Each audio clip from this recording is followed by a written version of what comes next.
Welcome to the Gritty Podcast. I am your host, Brian Call, and I am joined by my brother, the Gritty Broman. What's up, guys?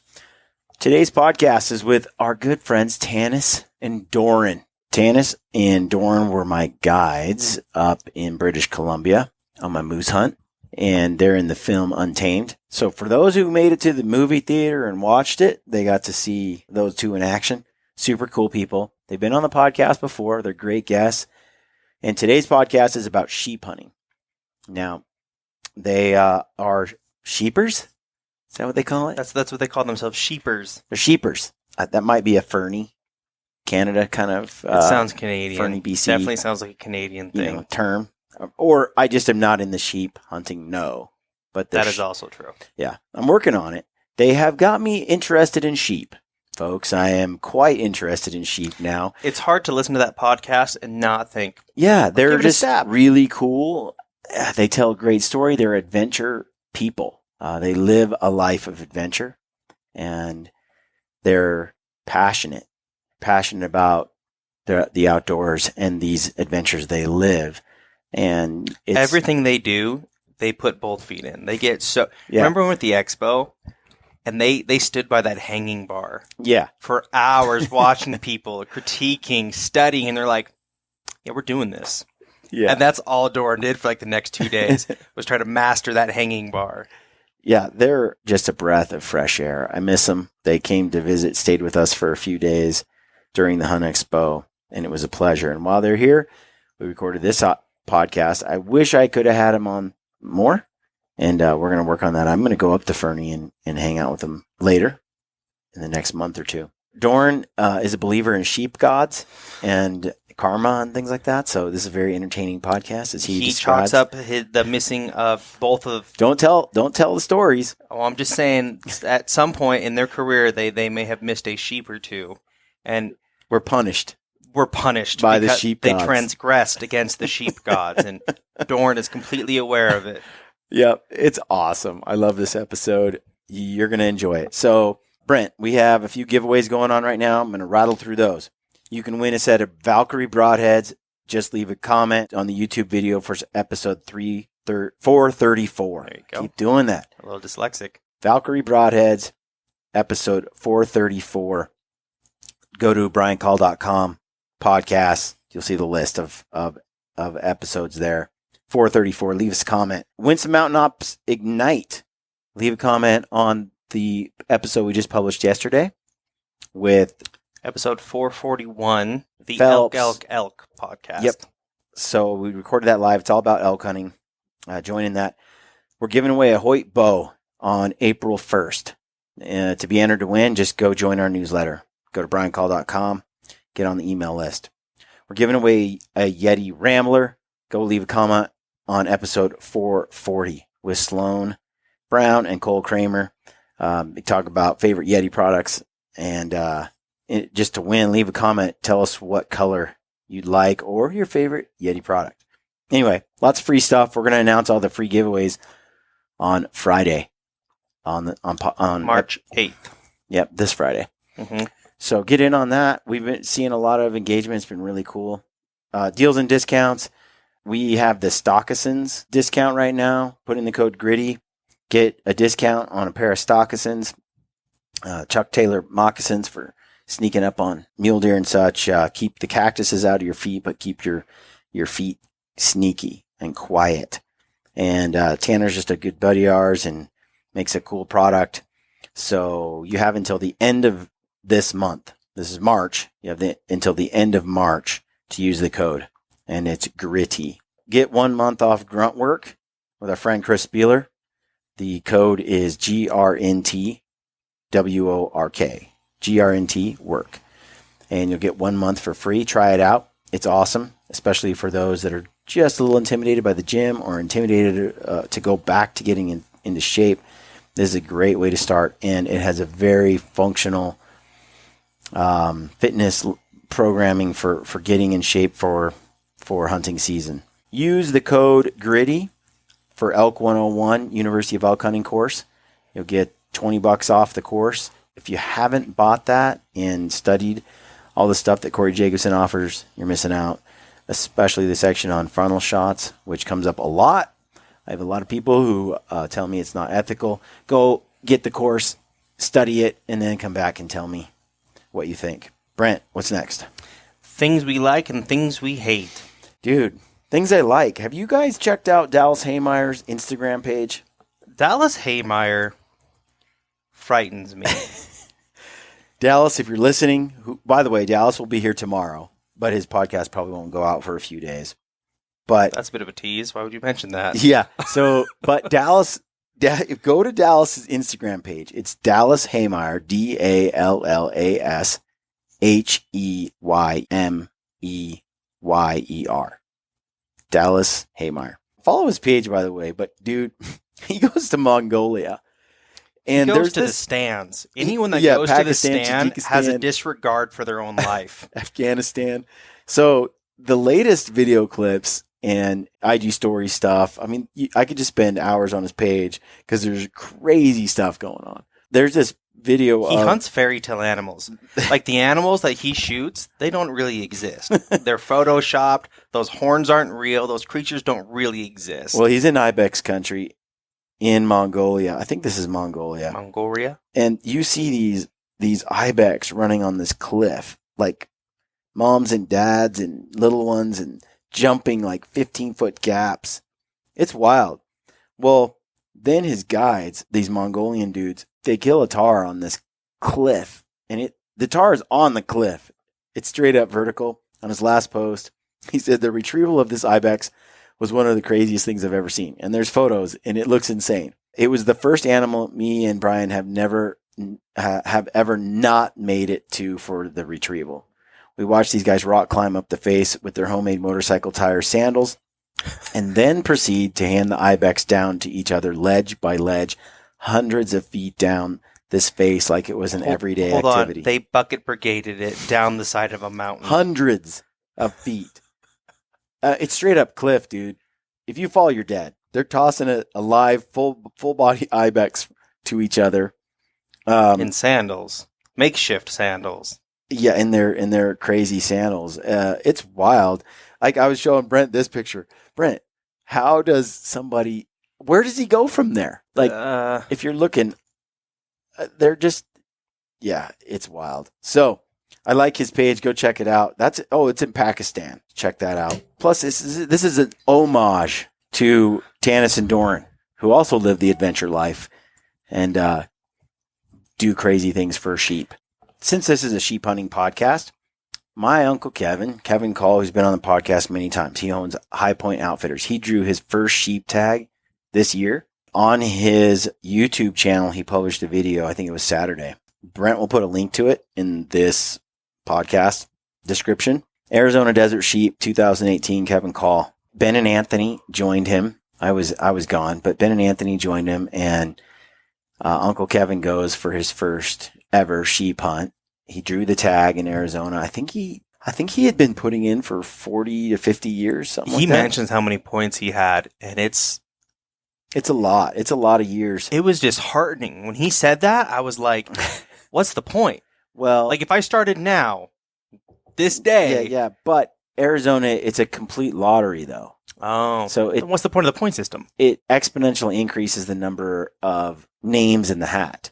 The more points you have, the more names you have in the hat for the drawing. Just how Arizona does it. More raffle tickets. It's just more raffle tickets. Yeah, exactly. So he had a lot, but there's a lot of people who can draw that with one. I've never drawn anything. I've been shafted every time I put in.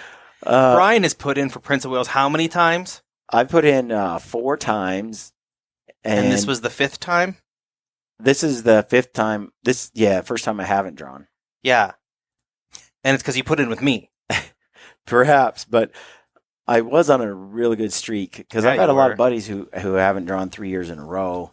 That's the 3rd time I've applied for Prince of Wales. Wales. I've drawn 3 years in a row. So yeah, but that's how it goes. I mean, I haven't drawn a sheep tag, although I did draw a mountain goat tag, and Cole Kramer said he had some people applying for that for like 10 years. And still haven't drawn it. So you win some, you lose some. I lose a lot. You can't win if you're not in the drawing.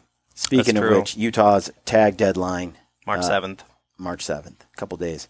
So go check out Uncle Kevin's video. It's if you're into sheep, if you want to see a sheep hunt, go watch it. It's pretty cool. There's a rough and tumble shot sequence going on there. It's always hard to me to watch an animal die, especially it seems that sheep and goats, because most of the time they get shot and then they also fall down a cliff or a mountain, and it's a little hard to see. Often when an animal dies in a hunting film, everybody is excited, and so there's this high five, hey, this was awesome, mixed with this emotion of seeing an animal die, Mm-hmm. And there's so much pressure and adrenaline in that moment, especially if you've waited 50 years to do this hunt and it finally happens. There's so much emotion at that moment.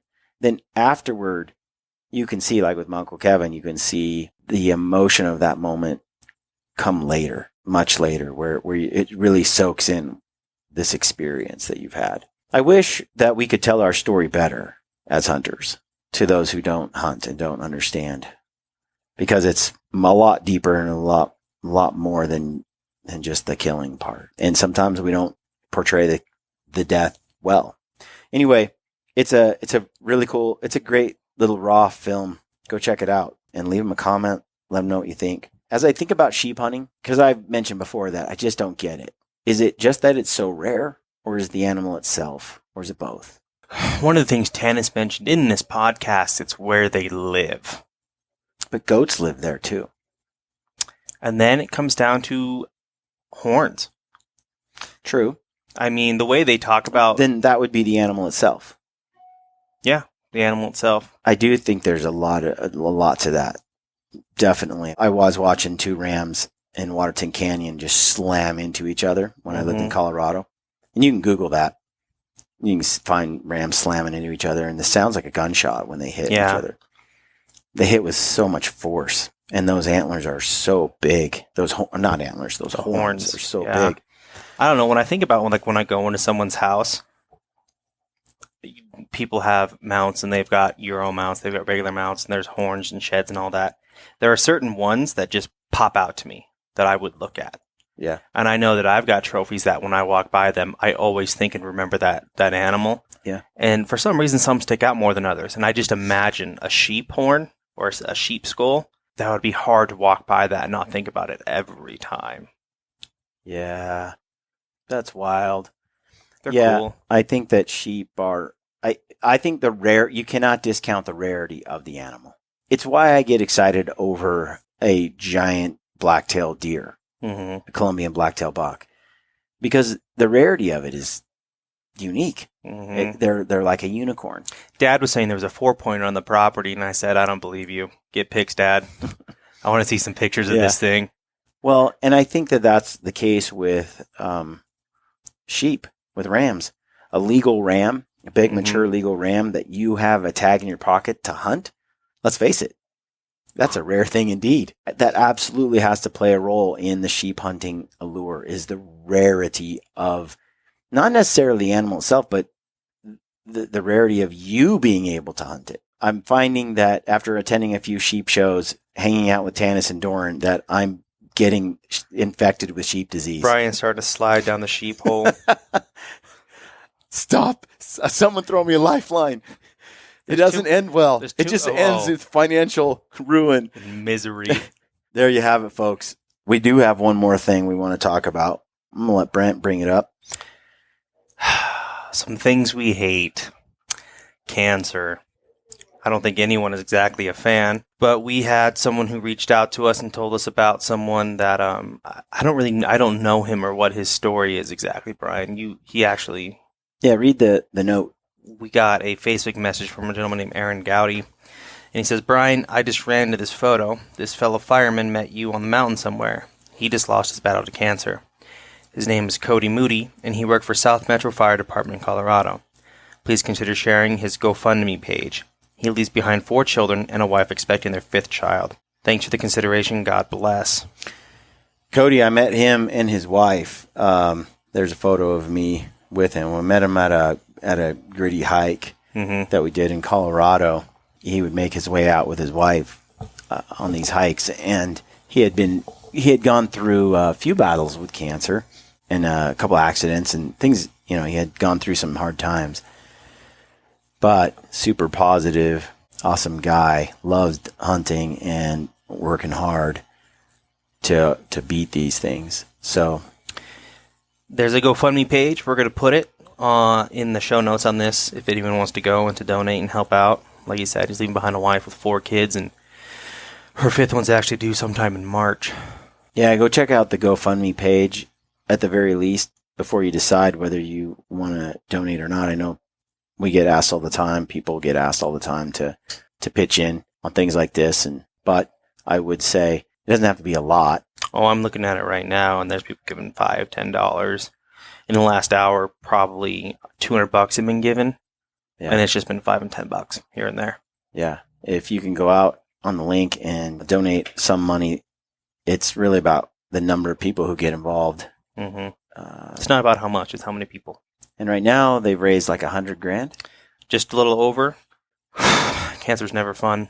If you can donate, do that. The link will be in the YouTube YouTube video of this podcast. Before we move on, today's workout, going to do the CrossFit Open WOD 19-1.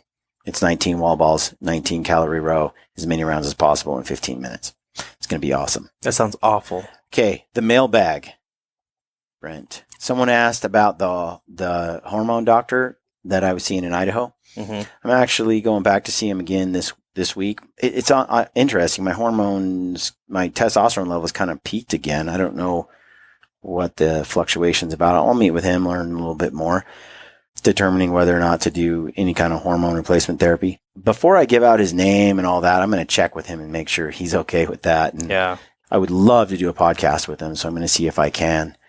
Very knowledgeable person. I think the information that, and he's a knowledge expert. So bringing him on the podcast would be great. So I'm going to find out if he's game for that. Another question we got was on 6-ounce Cuban fiber or Dyneema tarp.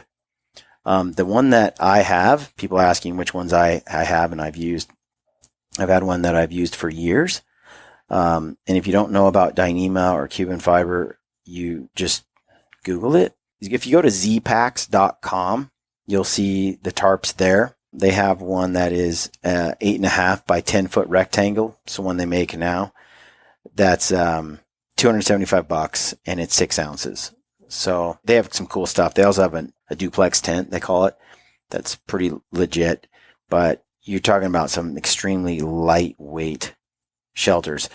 You can weigh the benefits of Dyneema versus, sil nylon or something else, like my Kafaru shelters are made out of that. I know Seek Outside is coming out with a Dyneema fabric, super lightweight, Cuban fiber shelter. It's hard to believe how light that material is, yet how durable it is. It's hard to justify leaving that 6-ounce tarp at home ever, because it's so handy to just throw out while I'm glassing a mountain and a rain squall comes, or even just to wrap around me as like a rain jacket and not even like stake it down. It can touch your skin and in your body without water getting through it like a traditional tent tab fabric would do. How much does this bad boy cost? Like I said, $275. The 7x9 is $235. Very cool product. So there you have it. Check that out. zpacks.com. It's just the letter Z and packs. Anyway, I've been using that tarp since 2010. Still doesn't I beat the crud out of it. Thanks for asking that question. And then someone asked about the Arizona draw point. Can you apply for points in Arizona without getting a hunting license? And the answer is no. I believe you have to have a hunting license in order to apply. There's some states where that's the case. I think, I'm not even going to say I'll get it wrong, and then Anthony will tell me you got it wrong. But it's like $5 to apply or $10 for a point, and you don't have to have a license. But most states have gone to, you got to buy the license in order to apply for the tag. Final news, upcoming events, Mountain Ops, Gritty Film Tour. Look for that. It's on its way. We just haven't got the locations, dates nailed down. Total Archery Challenge, look for that. In a state near you, go to totalarcherychallenge.com. Check that out. BHA Rendezvous, that's coming up. And again, the Utah tag deadline, March 7th. Anything else, Brent? Nope. All right, folks, enjoy this podcast with Tanis and Doran. Let us know what you think. Don't forget about all the free giveaways this Friday. Go and leave some comments on those videos, on those podcasts, and you'll be entered to win. Appreciate all that you do, all the kind reviews on iTunes, all the support. Very, very appreciative of that, and thank you, and stay gritty. Welcome, friends, to the Gritty Podcast. I am here in studio with Tanis and Doran and my brother Brent, the Gritty Broman. Broman, nice. Is working behind the screen over there. Good man, that man. And you guys, Tanis and Doran, are going to fly back to BC today. Whether we like it or not. I know. You're out. You've been in the States for a couple of weeks almost. I mean, with a brief little... Definitely. We're into shows now. We're on the circuit. We're doing a show circuit. You're signing books. And... No signing yet. No. Which is good. No, okay. Yeah, I don't know how it happened. How does all the... I mean, you guys kind of live a low profile. Very low. Mm-hmm. Unless you're in Fernie, then it's... People know us. Yeah. Other than that. How many days, Doran, would you say you spend in the wilderness versus days in town? Well, a lot. I'm not sure. 300. If that includes work, it's like all of them. Everyone. Yeah, because I work in the bush and I recreate in the bush, so I'm always in the bush. Yeah. Even a town day is like a quick, I went ice fishing with the boys for a couple hours at Grave Lake or something, it's... Yeah. I don't like hanging in cities and stuff. And Tannis. But it's neat. It was one of the best things about Doran when I first met Doran was that, I was so impressed that he could go to work. The man never complained about weather. Like, it's kind of hard to work in forestry because every spectrum of weather, 5 days a week is there. And then every weekend I'm like, so I'm pawing at like, let's go where we're going to go. Like, we should go hike up here, do whatever. And he never was tired or exhausted. It was never like, I need a day off from like, I just don't want to do anything this weekend. It's never been in the cards. We've been together almost 12 years. And it was always like, sure, yeah, where are we going? Every like winter, so he'd bag his balls off all, snowshoeing in deep snow. And then come the weekend, okay, we're planning a big 8-hour hike into Connors Lakes or something. We'll go there just for one night and come out. And it's just every time. Totally game. Something about it, Yeah. I just love it. What's the show thing been like? Different, yeah. What'd you expect and what did it turn out to be? It was, I don't know, no expectations really. Yeah. I met a lot of new, really awesome people, like-minded people, Yeah. And they're all... It's a different thing though. Yeah. Well, Wild Sheep Foundation was incredibly, I thought it was like super, I don't know, just fun. You're boozing all day. Mm-hmm. It was very, I don't know. Very sheepy. Very and family.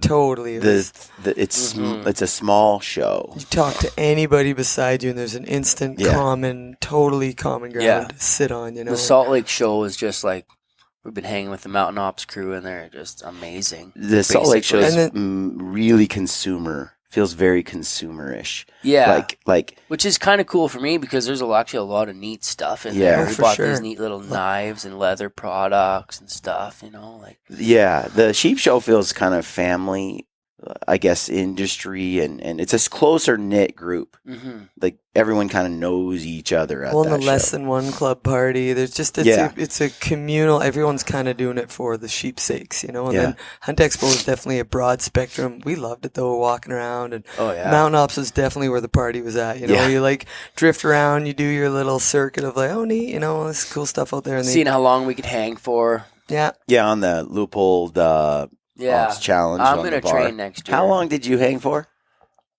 The minute 40. The solid bar? Yeah. 155, I think. Ooh. Or 145. So my first one. My first one was one. This is the truth here. So on the rolling bar to win $100 over at the other one, I hung 55 seconds. Okay. So I won because nobody else actually tried. So out of our group, so I won that one. You needed to get 110 seconds, so I was a little ways off. But then the other one, the Mountain Ops, I did 124, respectable time. Yeah. And then my time after that was like 146. What'd you do, Tannis? Improvement. 158. She beat me. I was so pissed that I didn't do it during the actual show. I could have. Yeah. Yeah. I don't know why I didn't. I'm not a shy person. I just didn't think I felt out of shape a bit. I was like, nah, I don't know what's gonna. And then when I was up there, I honestly, it felt like I had been up there just 45 seconds. And people do that little trick on you. Where 32 seconds. And meanwhile, you've been already like over a minute, And so I'm just sitting there, I'm like, oh, I suck. And you actually physically cannot. Once your fingers start going over that bar, I could have actually felt like I could have been there and my shoulders were taking it, but it's just the fingertips start going and there's literally nothing you can't regain do. that. Nope. You see it with the guys hanging on the bar and you think, oh, I could just mentally just be tough. Be better. Just buck up, but do it. No, it just true. On the rolling bar, the 55-second one, I forgot to chalk up. Yeah, everybody else was chalked up. That would have made a big difference. I think I would have got at least another, definitely 5 to 15 seconds. Yeah. Chalk's if a big I deal. would have chalked I thought up. you looked real good up there. I mean, actually, my heart was racing because nobody was going to do it, so I went first, and all these other people were supposed to follow. It was harder Nobody than the did stationary. Where one. was that at? It was right behind Dustin's booth, backcountry. Yeah. Yeah, that's cool. And they were... Because once your hands start slipping, that bar bucks you off because it rolls, right? So, when you're at this stage, it just tosses you. You paid $10, and then you could win $100. And then the next day, they're like 110 seconds. Too many people were doing the 100 seconds. Probably lost money. I'm wondering. No, they couldn't have. Yeah, now we're all going to practice it next year. Like hang from your feet instead or something. I'm going to investigate the proper techniques. I think if you go into it warm, worked out, your arms are full of blood, I bet you would do better. So you guys had trouble sleeping last night because you were dreaming about sheep hunting. Yeah, we started telling sheep stories. Thanks, and Brian. talking about sheep hunting. Started talking sheep hunting last night, and then the possibilities of a late season. And then all the sheep hunting ideas were flowing. We literally were like kind of quiet, like breathing, looking at each other, and I'm just like, oh, he's totally awake too. And we started talking about sheep, whispering, and I gotta say, like, sheep people are crazy. Yeah, they're crazy, and I'm trying to understand what the craze is all about. Because I look at a sheep and I'm like, it's a sheep. Well, I did I was on 2 full harvests hanging out with Doran, and I wasn't a sheep hunter yet. Mm-hmm. Loved the experience, loved everything about it. It was hard. It was risque, like the first time we're packing sheep, it's super steep shale. You got to unbuckle your main pack, even though it's the heaviest thing you got on. Because if you start tomahawking, you don't want to be attached to your backpack. You try and get out of there before you're turned into mush, no good. You want to avoid that. So don't, you load it up, risque moves, just take it slow. But Tannis, why? So would you consider yourself sheep crazy now? Oh, yeah. I remember the moment it flipped. Really? Right after the first harvest, probably. No, not even. I actually wasn't even envisioning being like, I was quite a new hunter, right? I hadn't really had a ton of experience. That exact season, we went up early and we talked about, because I was all about meat harvest. And at first, I kind of didn't understand Doran's big pursuit for sheep. Mm-hmm. Because I was like, why wouldn't you go for elk? You get this massive body. Or deer. They're kind of more plentiful. Goat. Yeah. And I mean, I was like, I didn't quite understand the sheep. And Doran's like, but where they live is so magical. And so as I'm going up with him, I'm like, it is really magical. I did fall in love with the super high tip tops of mountains. But back in the day when Doran would find a band of rams, I'd be like, oh, neat. And then after about 15 minutes, I'm like, she'd be bored. Where's the snack pile? Not totally bored. Get behind the hill if you're going to be moving around like that. I just didn't have that gusto to I didn't have the love. I thought they were beautiful, amazing, wonderful animals. But when you later, as you become a graduated sheep enthusiast, glassing rams all day is like the most exciting thing. Your back hurts and you're just glued onto that band and you can do it for days. When you're a new sheep hunter, you're a little more like, okay, what else can I do? And I'd roll around, I'd snack, and I'd just look at other stuff, or I'd dork out, or, So what changed? And then there was another sheep harvest that happened at the end of the season. It was actually the very last day. It was a friend of ours, Brendan Anderson. Love the guy. No, way before that. That was the same year. Your first ram, and then that one. So here, let's go back a bit. Okay. I started sheep hunting when I was probably like he was totally 21. Okay. I'd like to say 19, but I was pretty into the elk, right? Then my friend I remember he's like, maybe we should sheep hunt because he needs a partner. And he's like, the thing about sheep hunting is you need a good partner. Mm-hmm. You can't just go with this guy one day and this guy one day, this guy one day, this guy one day, because pretty soon they're all going to be in your patch. And and you got to be there first, and you want to be the best. And your patch is like your honey hole. Yeah, it's just a mountain where you figured out where the rams kind of move through, and they do these loops. I'm going to start using that term. Yeah, honey hole. But anyway, so we use honey hole down. Patch king over here. We harvested a ram, and it was awesome. And I remember the moment watching it and below it. And he's like, "What do you think? What do you think?" And I'm like, "I think it's legal. It looks like it comes into the eye, right on the left side. It comes into the eye."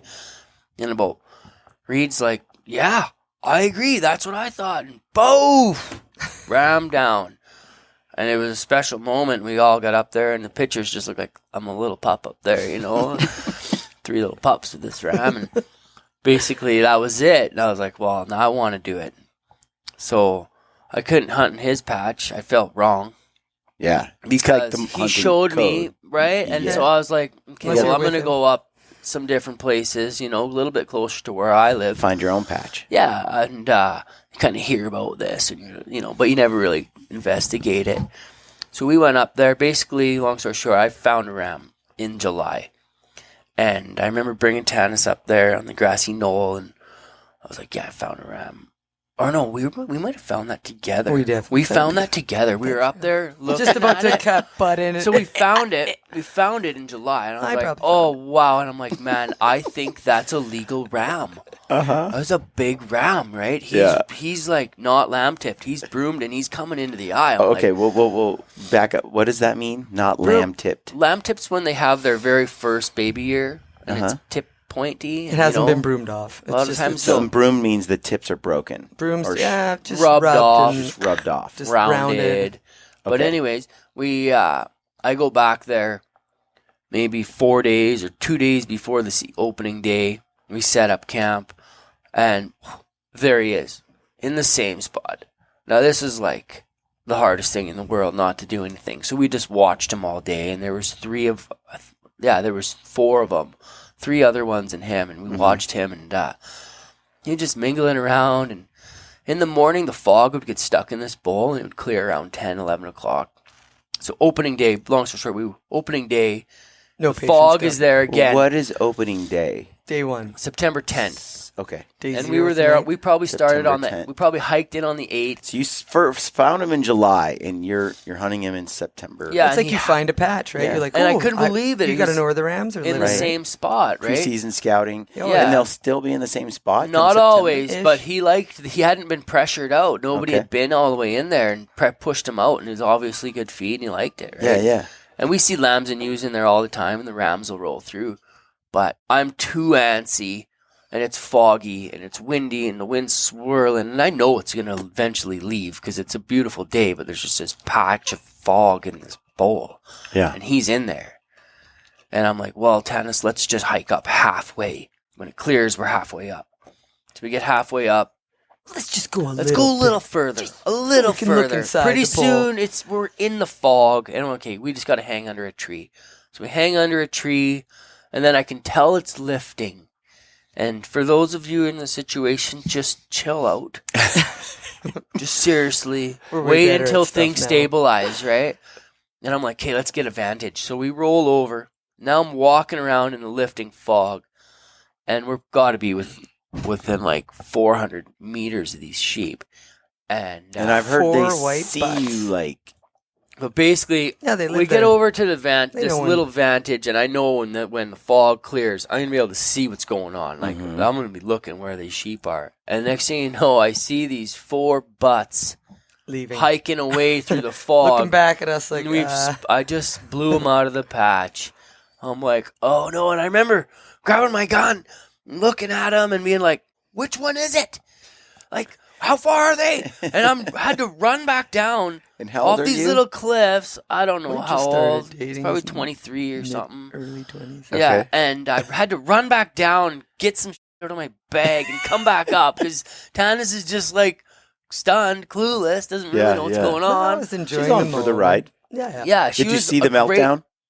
There was a meltdown. But anyways, long story short, I could get into this story. It's a great story. But those rams are smart, eh? And they went away, and the fog lifted right after, and I ran because they're going up, and they're like, okay, they're either going left or they're going to go right.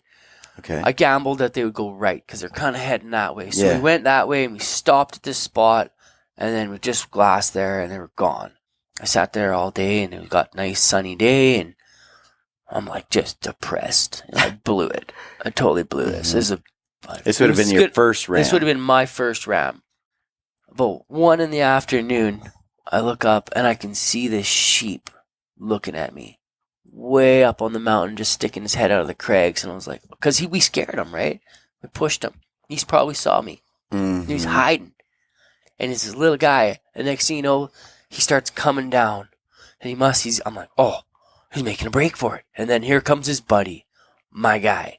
So they split into two. Two went left. The big guy and the little guy went right.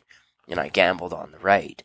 So they were coming down, and I remember him pushing through the shale, walking through the shale, seeing how heavy he was. I was like, oh, right or left. I can't shoot from here, and he's either going to go that way or this way.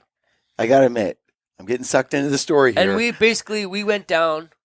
I'm picturing him coming down the shale now. I should have stayed. And I'm getting excited. If Tanis was a sheep hunter and would have been as good of a shot as she is now, like she's a better shot than me, and we just would have put her there. But we decided to go down all the way across and back up and try to cut him off. And we didn't work.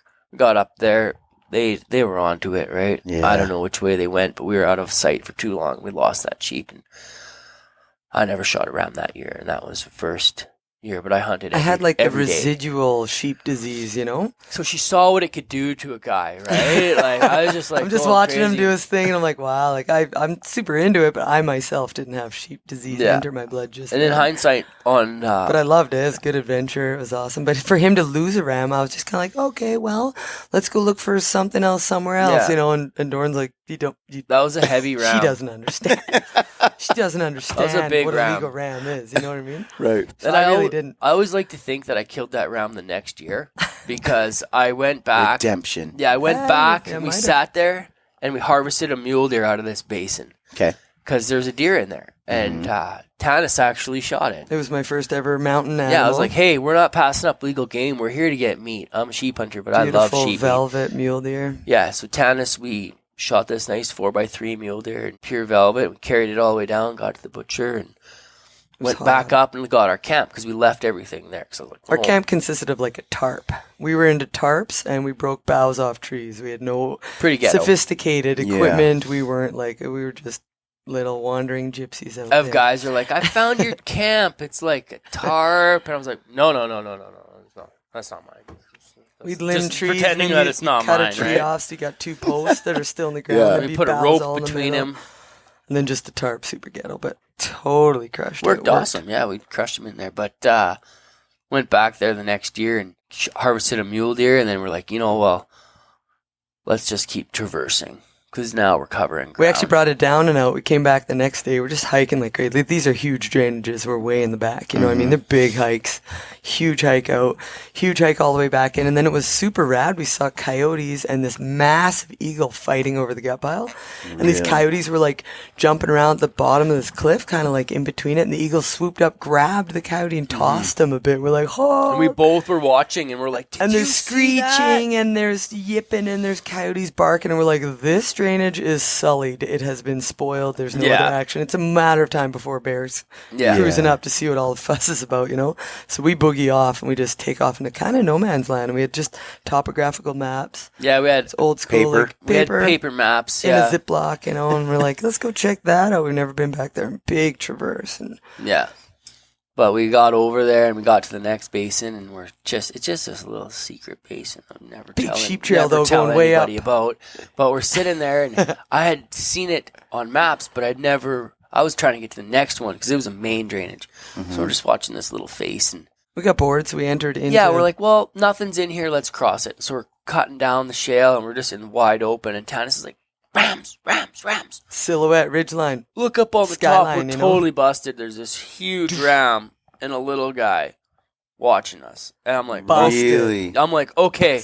Right in the open. I think I know what to do. We pretend we don't see them, and we walk straight down the bottom of the basin. So we just walked out, kind of cut left, and just pretended we left, right? And then we came all the way back to the spot, poked out, and we're like, okay, they're still there, and these sheep are just standing there looking at us. Yeah, the big boy was like, so we watched super them. suspect. Yeah, we watched them all day. Right before dark, they came in. Because I thought they would roll over, but they came in, and Tanis is like, okay, I'm going back to bed. Like, you know, she went back and made her little nest and stuff, and we're going to stay there. So you made a little camp around the corner or something? Yeah, down in the trees, down in the next closest trees. It was very steep and crazy. We're sleeping in sheep beds, so we had to like pile up rocks so that we could sleep together. The camp's still there. We pass it every once in a while. It's so cute. It's just like this little rock. We just slept on the edge of a 45-degree. The sheep are sitting at about like 1,500 yards. There's no way I can shoot that far at that point in time. I was pretty confident at shooting 300, and I had shot 400. I'd practiced shooting 400, but I didn't have the proper turrets. I had a mark on my scope at 9 power where I could hit a 10-inch gong at 400 yards. Yeah, but I never really thought I would really be projecting bullets out that at animals like that. But basically, we got up. I woke up I didn't sleep at all. I was so excited, and I'm like, it's daylight out. It's cloudy, but it's daylight out. I can see. So I just got up and belly crawled over, and I'm looking, can't see anything. I'm like, oh, he's not over on this side. He must be closer. When I crawl over, and next to Tannis, she gets up, and she's behind me a little ways, and I crawl over. I'm like, do you see him? And Doran's like, no, I don't see him. I'm going to keep crawling a little bit. And I'm just kind of like, oh, sheep hunting. Yeah, here we are, sheep hunting again. But basically, I crawled over, and so I could see the whole basin. And now I'm like in view, and there they are. They're kind of coming towards me, and they're gonna come up. They're crossing the basin. I just looked at him, and I'd studied him really well the day before, and I'm like, man, his right side is legal. I'm like, he's a big ram, and he's very his left side is broken, super low. Like, he's missing like 6 inches, and his other's like this, right? Yeah. And he's like... So I'm pretty sure. I'm like, this is a heavy ram. He's low slung, Yeah, I just ranged him, and he's 430 yards. And this is my opportunity. And I'm like, oh, this is not good. This is a long shot. I am going to put my 400 right on his back. In those 30 yards, his bullets drop a lot from 400 to 500. A lot. And I'm shooting a 300 with mag, and I shot and just boom, dropped him, and then and I was like out of visual. She didn't know what was going on. I was just off the ridge a little, and so the last connection I had with Doran was, "Do you see them?" He's just like, "No, I don't." And he crawls a little bit, and all this decision making happened in like a minute. So he just goes, and then like boom, 2 minutes, poof. And I was like, "Oh!" I'm scrambling up there. I'm looking at him, and I found him, and I had spined him, so he was still alive, but going down. I actually found him. He was so he had scoped himself. Doran back in the day is really good at scoping himself. So Doran's like sliced, bleeding. He's like all panicked, and I'm like looking. I was like, there and because Doran's a little bit shaky. It's his first ram. It's super exciting, longer shots, and he's used to a slice. Then you made another shot. I made another shot, and I just pictured him like a cylinder, and I was like, okay, and I put it behind his shoulder, and I hit him and killed him, and it was a super emotional moment. We went down there. Like at 6:30 in the morning. It's so early in the morning. We're down there, cracked in, and it's just foggy. We're in the fog, and I realize there's rocks rolling above us, and there's sheep above us, and we're looking up, and they're looking at us. There's lambs and ewes, and wow. It kind of it was an eye opener for me for sure, because they sit there like dogs with their heads cocked, and they're just silhouetted looking at us, starting to dissect and pull apart this ram, and I was like, well, that is a little bit a daunting feeling. Yeah. Basically, anytime you kill a sheep, it's not very rarely is it a short walk out of there. We're gonna find that out. Yeah, I was gonna say. Right, and so it was a long boot out of there. Like, we killed that ram at 6:30 in the morning. How much weight is coming off of that? He was a big huge ram. Some are big bodied, some are doable, just like goats or anything else, right? They're all. We had to leave all our camp remember last minute you were like, we can carry it in our hands. Oh, and it was horrible. It was a gnar bar, like, you know those awkward boulders you got to climb sometimes? It was just this massive Talus field. But worse than Talus. Like, Talus is kind of like you can step for step. This was like boulders, and it was the first time I felt like a 300-pound overweight human being around. Like, this is hard. Hiking around. We got like our camp in our hands, loaded to the nines. Yeah. It was such a fun adventure. And then we came all the way around and we had our bikes stashed. So we stashed the sheep there. That's probably what you're remembering. And then we hiked Be careful back. how much information you divulge. I haven't said. Shall I edit around this? Yeah. Okay. This happens. We'll edit around. We had our horses stashed. There we go. Yeah, right. This is before horses. Yeah. So tell me, I still don't know when Tannis, you switched from just that one hunting to then. That was very exciting for me. After that hunt, I was like, I remember asking her, like, hey, it's your turn. You know, you were like, you're my sheep hunting partner. We've been doing this for 2 years now. And do you want to turn? And she's like, yeah, like kind of, yeah. And we hunted we had at least 2 years of pretty awesome hunts before we got Tanis and Ram. And I remember one moment, we're up on this mountain and I spotted these rams. An amazing spot, Brian. We were like, I just threw these timbers. I'm miles from the mountain. And I'm like, there's a sheep there. And it might be legal. I can see its horn in the sun. I'm like, that thing's coming up big time. I had no idea how to get there, but I knew we needed to get there. And we just figured it out and found the trails and got in there and we climbed up the mountain. And I remember being like, oh, I hope this is the slide, you know, where he's at, because we're losing daylight and it's kind of raining. This is 2 years after you got yours. Yeah, we'll go with the next year. You know, we've been skitting on rams, but nothing legal. And so we see this one, and we get up there, and it's Tannis is the shooter, you know, and we get underneath it. It all works out. The ram's looking at us, and when you're far below them, they look really legal, but you got to be level to judge the full curl from the furthest hind portion through the eye. And I just couldn't tell her to shoot it. I still wasn't a sheep hunter. I couldn't. I was like, she's like, what do you think? What do you think? And I'm like, man, I do not want a super controversial ram on her first sheep. I'm like, and I regret this sheep, you know. And we never pulled the trigger and we hiked out of there. And for me, I was like, it was so beautiful. Like, the things I remember was like, it was kind of wet and moist.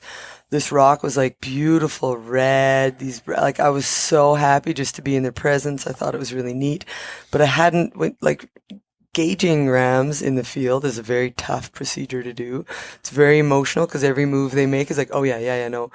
When you're learning, you know, now we're better at it, so you can almost see it right away. You almost like your first instinctual. Yeah, you figure it out. You get way better at it, but back then we're kind of like, so Doran still was relying on like a conversation, and I was just not in the position to be. I just wasn't there. I just was kind of like, I just don't know. I was like, they're beautiful. But we're only 200. They are gorgeous. We were only 200 yards from the sheep. I'm loving what we're doing. We were going to get them, right? And the efforts we went in to do all this, like the chase is so insane. Intense. Like what he just described was like crazy. Like it took us all day just to get there, and then we're finally there. And then it's kind of cold and like cold setting in. It's getting dark. And for me, I'm kind of like, well, we don't need to make this happen.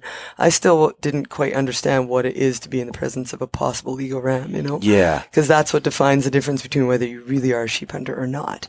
Is because when you're not quite a sheep hunter, you're sort of like, I don't know, maybe maybe tomorrow, or maybe you're always kind of like something else might happen. Later, when you become a full swing sheeper, you're just like, oh no, like you need to close this chapter, whether he's legal or not. It's very important. Like, you know, you don't get very many chances. In hindsight, I should have pulled back and went around and got more level and really confirmed what I would have been more of an enthusiast to be a partner. Like now, the way we communicate and how we scramble, we both know the drill. So we're like, you know, but then I was kind of like, I don't know. And he's like, we should go get level. I'm like, sure. So I'm not the biggest enthusiast to back him up on this endeavor. You know, it's just. So this happens and you decide. Let it go. We walked out of there. We walked out of there. It was fine. To this day, you're still not sure if it was legal or not? I mean, I think if I was with someone who was hooked. The current me would have been a lot someone different else might have pulled the trigger on that ram. Yeah. So when you But went I up, couldn't tell her to pull the but trigger. at that It was too point, close. you back. You know, At that point, I was that's a happy good with the decision. experience. It's you a know? memorable hunt. Oh, yeah. I mean, Oh, yeah. the last thing you want to do is shoot something that's not legal. I tell and people then that deal all with the that. time. I'm like, That'd they're be like, sad. well, how do you know? And I was like, you know. You If just get you're- better If and you don't better think it's every there, time. don't do it. Because So- you're going to regret that forever. And I go camera hunting in the winter, like on my own all the time, just to practice. And I've actually sheep hunted quite a bit on my own, and I absolutely love it when you have a band of rams and you just instantly find the top 3 or so, right? And from there you narrow things down, and you really, like it's amazing how your laser brains work. Yeah. It's the same with elk or caribou Right, or anything. right. You When really you get a feel for it, you're like, start sussing I'm out. getting to the point where I can look at a coos deer and go, okay, now we're talking. Yeah, totally. And Tannis, if did you it's- shoot your big ram before you missed the ram or after? After. Okay, So so I was on 2 ram kills in 2011. That was his first year. but when ram. did you become a sheep nut? Well, and then, so 2011 was when his ram went down. I was on another ram with a friend that same year. Uh-huh. Just in it for the adventure. Loved everything about it, but I still wasn't. And then I think a bunch of times, so that ram was probably the next year. So I missed a ram in 2014. So 3 years had passed. And in 2014, I felt gun-ho. Yeah, she was I had she was practiced. excited. I was long distance shooting. I was getting into it. I felt like I'm shooter. This is happening. It Yeah, was we got much- her a real gun. much different mental Place? place, and like I wanted it. What changed? I think I got more confident. I'd shot a couple of animals throughout the season, like with different, basically I'm a newer-ish hunter, and he's getting me into rams right away. Yeah, and she skipped. It just she wasn't skipped quite elk Straight to hunting. advance. So I She skipped skipped elk everything hunting. else. I still to this day, I've never tagged out on a bull elk, even though I've made shots. But I'd been on an elk with him too. He did all the firing things, like it was big pack outs, and I was just happy with that. I was like, and that's the one thing I was telling Suzanne. Oh no, who was it? There was somebody. Oh, it's Brent's wonderful wife, Daisy.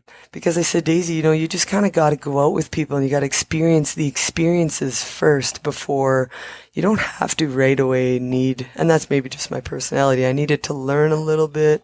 I wasn't dominant about needing to know that and I knew rams were super special, and I just didn't quite feel like I was ready. And they're usually kind of longer shots, by nature, just because of depends. It all and that's depends. intimidating. Yeah, and I just didn't want to mess it up. I'd rather not mess something up to try and flex and be the guy that shot the ram rather than. And then just the year that it changed, I just had been on a few more experiences, and I was just starting to get a little more. And when it flipped hard. I was like getting psycho, Because we went into that drainage and Which one? The one of the miss? Yeah, we went in there and we kind of figured this out, and we found, I think, 4 rams, and we had all of them. We named them all. It was like Mr. Chocolate and then White and then Tight Like a Girl. good We old watched these Eastern sheep, and I whitetail swear, hunter. Yeah, exactly. One of Everyone names them them. was legal, maybe 2. And I was with my friend Trev, and we sat there and we got there. But we just felt like they were in a spot that it was just totally undoable. And I had to work the next day. And I was more into sheep then, so I'm like, boys, we got this. Let's do it. And Trevor's like, they both had to work the next day. and we're like, we don't know our way out of here. There's a huge pack out, but I'm starting to get sheep fever, so I'm like, let's go. Yeah, what do you think? And I was so disappointed. I walked out ahead of them that night in the dark. Little and I was grumpy. just little grumpy. And it's Man, funny we to didn't know our way out of there. And it's fine. Like, I don't, Yeah, but it's yeah. just We the finally- change was there. You know, for we sure. come in one way, went over the mountain, and we got to go all the way out this drainage. And I was like, you guys, It like, would've this been couldn't sketchy, be but I the didn't So worst. you went from indifferent, rather like, oh, if we get one, that's great. If we don't, we Totally. don't. Love Like the super adventure. chill to Let's go. get one or die. So we Like, went get one or Do bust. anything Like, for it, Yeah. So we kind of found this new patch. You lose your senses. You don't care. You're like, Yeah. it doesn't matter. Who worked tomorrow? What? Just skip yeah. it. Let's go. But yeah, spend the night, Yeah. the next year we went in weather there the and storm. I did some more research in the summer, and we located these sheep right at the start of the season, and they were in a spot where I really felt like they were going to be crazy to get to. But so we kind of let them be, and we're like, well, let's go check this other bowl. It's just good to know where the Rams live, Right? right? You're And we always got up to mental this other note. bowl, Yeah, and we climbed to the top of the mountain, and we're looking miles across, and I was like, man, they're still there. I'm like, we got all season. We got to go. Let's just go. So we just dropped in and went for it, right? And long story short, 2 days later, we had patterned them. They'd come down and feed in this area about 10 in the morning, and then they would leave and go Sound hide. a lot more experienced this time. Yeah, we're hunters. We went up. We went up to this crazy knob to look sort of, it's still a long ways away, but at least we were more level. So when we patterned him up, we could see what was going on. And yeah, we made this huge epic play because we knew it was going to take us all day to get somewhat close, but we didn't want to get too close. We spook him. So there's kind of a division, drainage. And so we went down all the way with another friend, Joe Rocca, good sheep hunting partner. And we get up to this spot. And then we set up camp, but we're kind of like, we know it's going to be a Narbar entrance to get in there the next day, and we know it's got to go early before thermals are going to catch us. And now I'm the sheep hunter, so I don't sleep. She's right? the shot. I finally felt that feeling of just staring at the ceiling dome of the tent. The alarm hadn't even gone off. I'm like, boys, we're going. And it's probably like 4 a.m. because we knew we had to like really make a detailed play. And we didn't know how to get there. It was going to be Never risky. been there, so. But we're just leaving camp, and there's this little creek with kind of flat rocks going on, and we're sort of all headlamps doing our thing. And Doran's going across first, and I follow, fall. And Doran turns around like, what was that? And I'm just like, nothing. I just hit my barrel. I didn't want to lose shooting. She's like, no, it wasn't my gun, just my barrel. Oh, don't worry, that's not an important part of the gun. And my mounts were kind of poopy. It wasn't like, there was a lot of things that were way better at everything now. Yeah. And I was kind of a clumsy guy, and I was still a young enough hunter that I didn't quite understand the repercussions of. So note to all people in the world, if you have anyone that has dropped or altered their gun in any possible way, don't let him use that gun. It's not worth it. Because we found So we got up, made the play perfectly, sat where we wanted to sit. We were waiting there at like 8:30 in the morning. They came down. One's coming down, 2, 3, 4. There should be 5 with 2 legal ones in there. Yeah. But we found the guy that we were after. Just one comes in, and we're watching him. And I was like, well, Tanis is first, Joe, you're second. We're waiting. Pretty soon these sheep are at 170 yards. Yeah, coming first across. 3, and I'm dealing with adjustable turrets. It was the first time, so I got them all on my turrets. My, turrets are going, everything's going, and then they kind of like do this little fancy run, and they come in, and all of a sudden they're at 170, and I'm like backing things off, and 170 is pretty close. Yeah. That's a chip shot. And I've been practicing like long distance, thinking like I'm a sheep hunter now. I got long distance, and then I'm like, 170, undo everything. Tell them what happened next. Well, Doran says, I'm getting really antsy. I want to shoot him. And I'm just like, he's going to shoot my ram? I'm just like, no. That's I not was like, no. But then I was like, no, I'm ready. And I said, ready. it's time. Yeah. This is ready. time. And I'll always admit the shots that I make. And I'm actually quite calm in these nervous situations. Yeah. Kind of. It depends exactly what's happening. But if I have time to set up and relax, I will be calm. And I know what a good shot. And then I'm like, okay, well, it's time. So then I shoot. And the ram rears up, and there's dust flies from a rock. He rears up a bit, and they you missed. Well, they ran off, and behind this big boulder field and out of sight, and behind this little crevasse kind of. And I'm like, I missed. Doran's like, I saw you hit. I seen the dust. Yeah. And I missed. was like, I crumpled my whole soul. She curls up in a ball. I'm like, run! Maybe we get another boys shot. are running, and I'm just like, Run! what? What Yeah. do you She's mean? doesn't even can't know even what to do, register and what just happened. like collapsed. And now I understand what legal ram means. It's like Man, they that don't ram- come very often. They're hard to get on. I'm a different sheep hunter, right? I'm not like, oh, maybe we'll find rams around. No, now I understand. It's showtime. Like She lost her It's a unicorn. when you missed your unicorn, and it was so devastated. It was a mess. It was a mess. Heartbreaking. So was the rifle off? Yeah. So we stayed on the mountain another 2 days. I literally would wake my up with birthday. pooling tears in my eyes, and I'm like, I taught myself life lessons about Tannis. Shake it off. This is first world whitey problems, man. Yeah, like seriously. there are way Totally. worse things that happen to way better people. Like, come on, this is a sheep. You're fine. And I'm just like, And we finally get off the mountain, and when we finally got home, and Doran's like, you don't have to tell anyone. But I was like, I have to tell people. It's who I am. I tell people. Yeah. It's fine. I need to. It's therapy, right? I'm going to tell people for sure. But then, was but that so next pissed. morning right at the crack of dawn, I get up out of bed. I'm like, Doran, going to the gun range. He's like, you don't have to do this.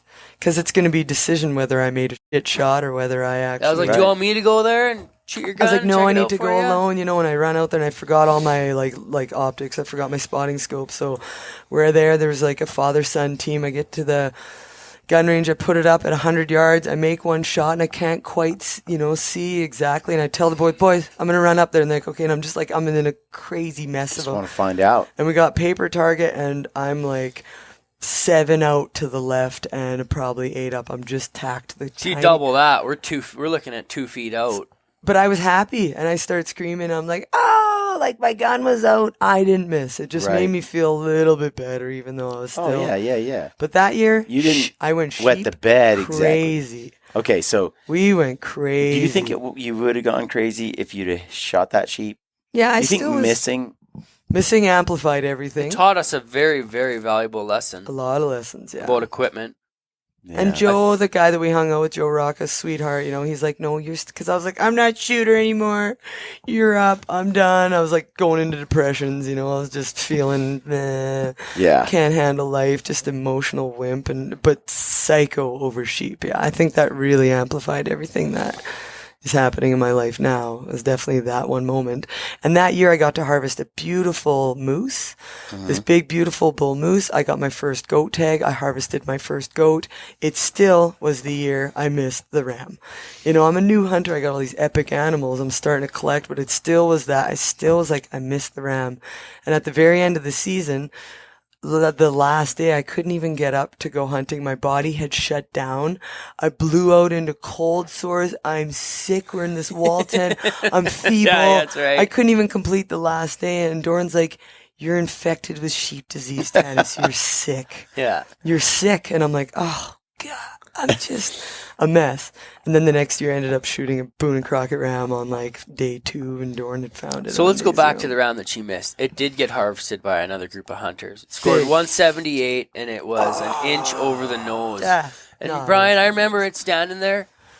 There was no question. I remember it standing there like this, and here's his nose, and it's like this. I was like, I have never seen a bighorn like this before in my life. Not nose, the eye. It was an inch over. Like It was coming over the nose, and I remember I was like, oh, this is what you dream of. Oh, yeah. This is why it happened. It's actually my fault she missed. Because the sheep gods punished me.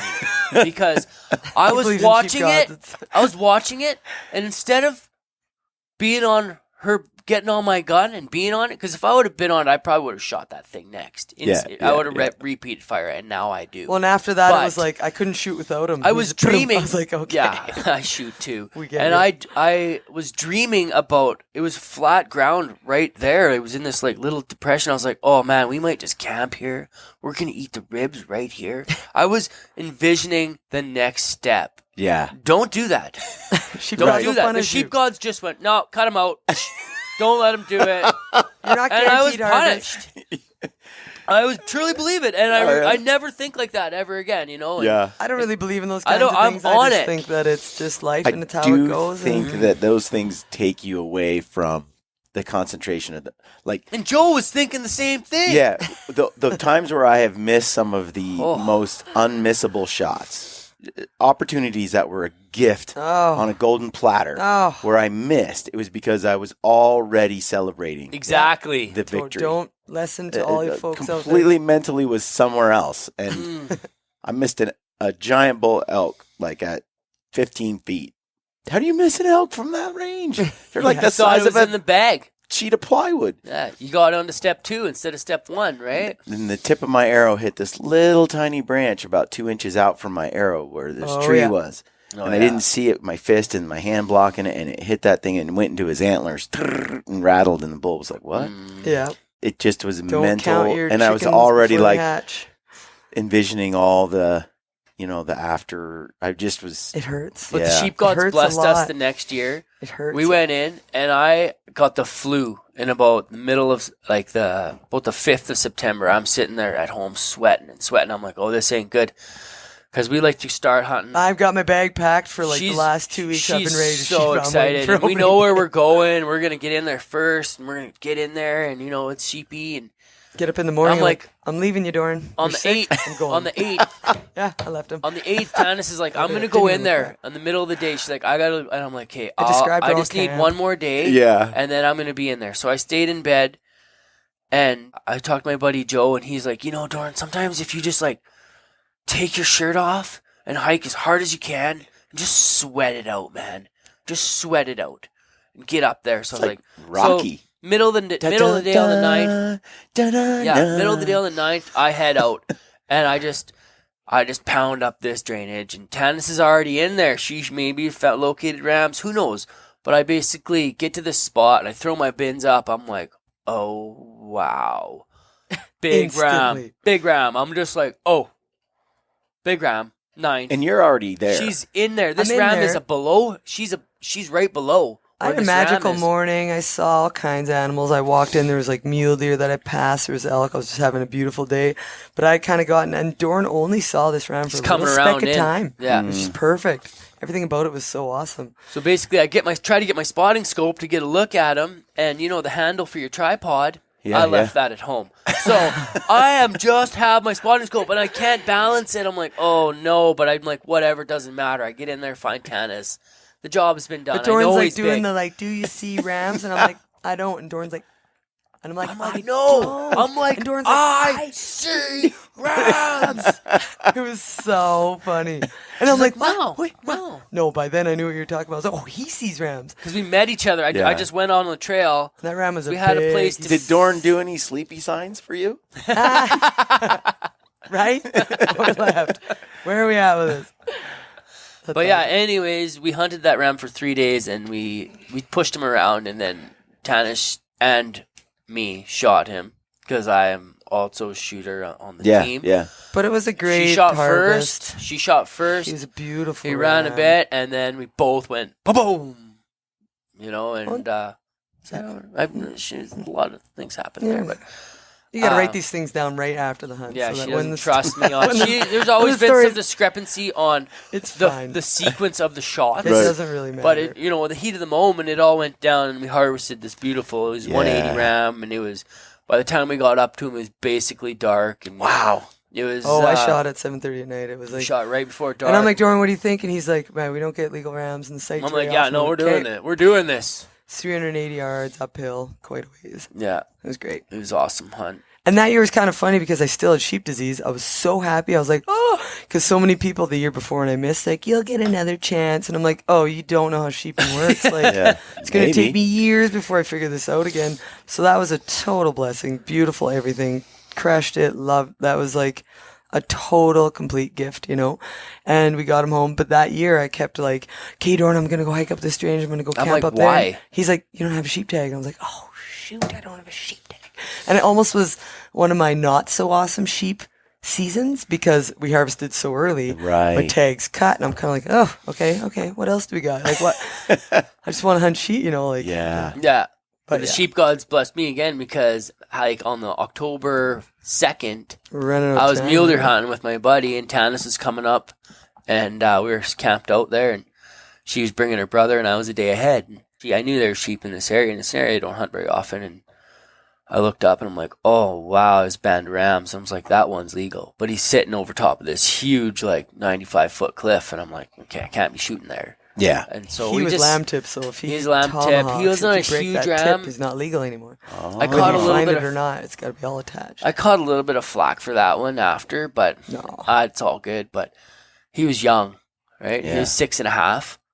Big bases, but just the 2 rams lamb tip. Perfect. We had harvested before that were 10.5. Man, the whole size in making sure it's legal. But he was into the eye. Like, he is totally good, right? He was totally good. I'm sitting there with my buddy Dan, and Dan's like, I'm like, what do you think? He's like, oh yeah, like he's just so excited to be on this hunt, right? Like, and he based that sheep. We watched him for 4.5 hours. Dano did what I did. He did the below ridge kind of little dance to sort of stay warm and sane.